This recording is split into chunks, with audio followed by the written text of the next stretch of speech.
¿Tienes problemas con una proteína? Venimos a explicarte cómo purificar proteínas. Esto será con la autoría de Miller López y Tania Palacios. Miller, ¿cuáles son los objetivos de la práctica de hoy? Primero, extraer las proteínas de la harina. ¿De cuál harina? De la harina de haba, Gabriela. Bueno, ¿y cómo se hace la extracción de las proteínas? Sencillo. En una balanza pesaremos 10 gramos de harina de haba. Y luego, La llevaremos a un Erlenmeyer. Simultáneamente debemos medir en una probeta 30 mililitros de una solución de NaCl al 1%, la cual adicionaremos en el Erlenmeyer. Esta solución la vamos a dejar en agitación por 24 horas. ¿y luego qué hacemos con esa solución? Vamos a centrifugar. Las condiciones serán 4000 revoluciones por minuto a 4 grados por 10 minutos. Pero tengo una duda. ¿Cuál? ¿Por qué usamos NaCl al 1%?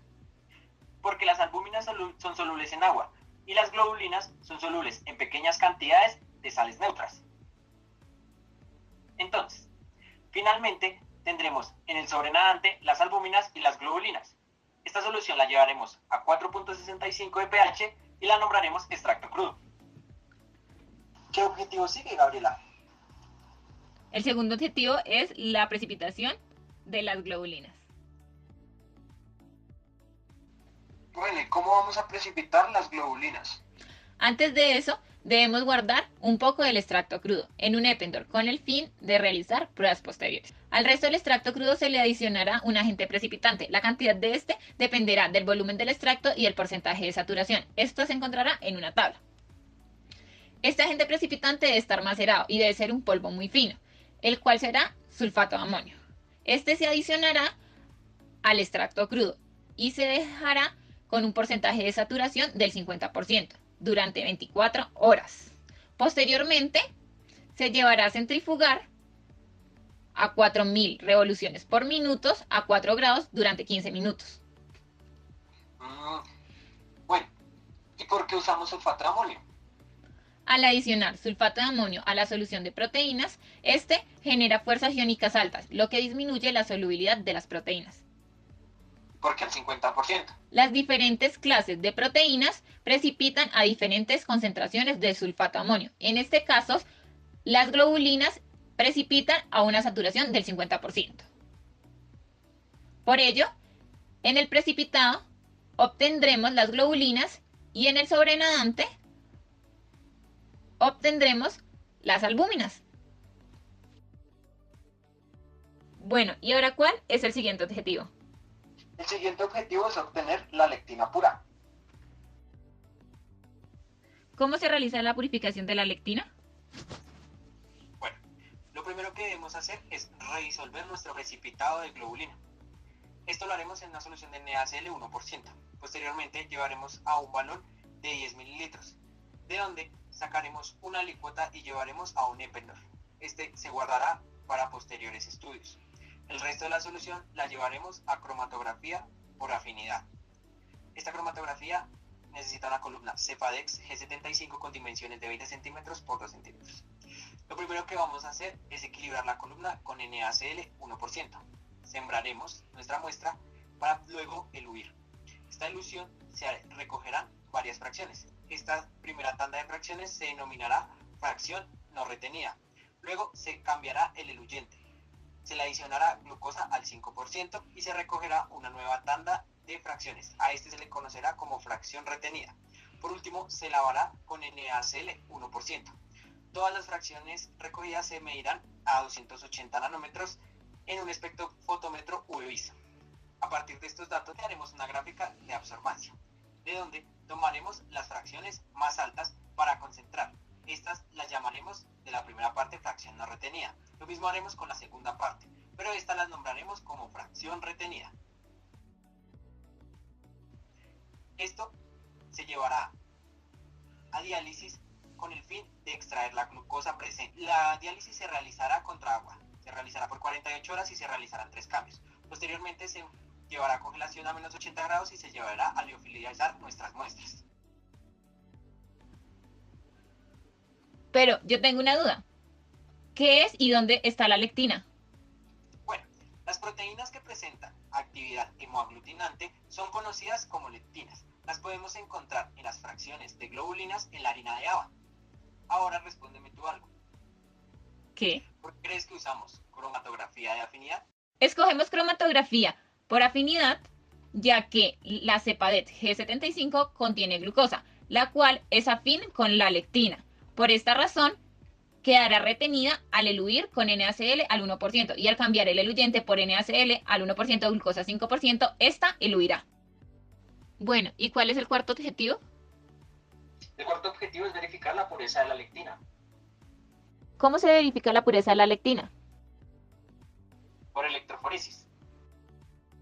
Espera. ¿Qué es la electroforesis? La electroforesis es una técnica de separación de moléculas cargadas por migración en un campo eléctrico. Lo primero que vamos a hacer para la electroforesis es un gel de separación y un gel de concentración.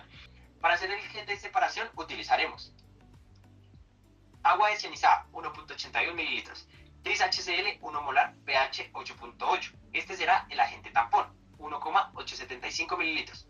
Luego se adicionará solución de acrilamida y bisacrilamida 50%, 1.25 mililitros. Este servirá para formar la matriz del gel y provocar el retardo dependiente del tamaño que marca la separación.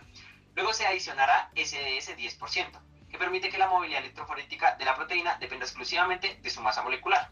Por último, se debe adicionar el persulfato de amonio y el TEMEL. El primero funciona como agente iniciador de la polimerización. El segundo será el catalizador, ya que puede existir en forma de radical libre. Ahora prepararemos el gel de concentración. Ese solo tendrá algunas diferencias con el anterior. Lo único que va a cambiar es la concentración del tris HCl, el SDS y la solución de acrilamida y bisacrilamida 50%. Ahora vamos a la preparación de la muestra. Esto lo haremos en un portamuestras. Debemos asegurar que en cada celda haya una concentración mínima de 24 a 30 microgramos de muestra. Luego debemos adicionar en relación 4:1 muestra proteica y tampón de ruptura. Ahora, llevaremos esto a 100 grados en baño de María, con el fin de desnaturalizar. Ahora vamos a pasar a la preparación del gel. Lo primero es tomar dos vidrios, uno más grande que otro, y realizar un sándwich. Añadir dos separadores. Lo siguiente será introducirlo en el soporte formador de geles, sujetar el conjunto. Los geles se preparan mezclando en un vaso de precipitado los componentes indicados en la tabla. Lo siguiente es adicionar los geles ya preparados. Primero se agregará el gel de separación. Este gel se debe adicionar hasta 3 centímetros antes de llegar a la parte superior del vidrio.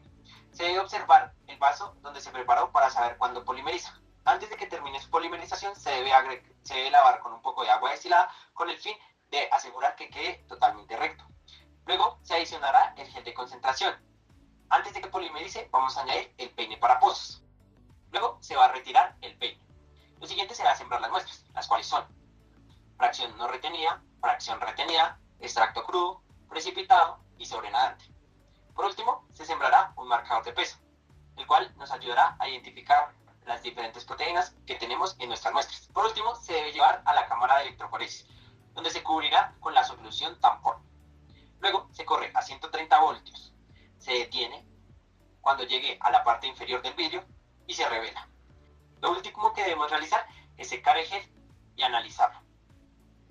Bueno, ¿y cuál es el siguiente objetivo? El siguiente objetivo es comprobar la actividad de la lectina. Bueno, Gabriela, ¿y cómo se comprueba la actividad de la lectina? Esta se comprueba a partir de pruebas de aglutinación, las cuales se hacen a partir de una solución de eritrocitos, la cual se lava con NaCl al 1%.